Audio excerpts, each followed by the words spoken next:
Welcome, this is how to fix HP laptop won't charge anymore. So, first thing is check the power source.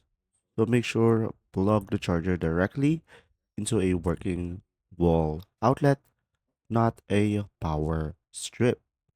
Another one is inspect the charger and the cable to look for any damages or bent tips. And if possible, you can test it with another compatible HP charger.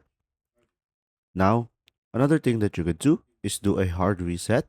So for a removable battery, turn it off, unplug, remove the battery, then hold the power button 15 seconds, and then reconnect and test it out again.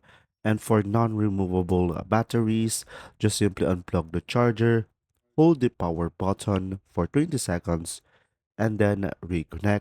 And this should be able to do a hard reset.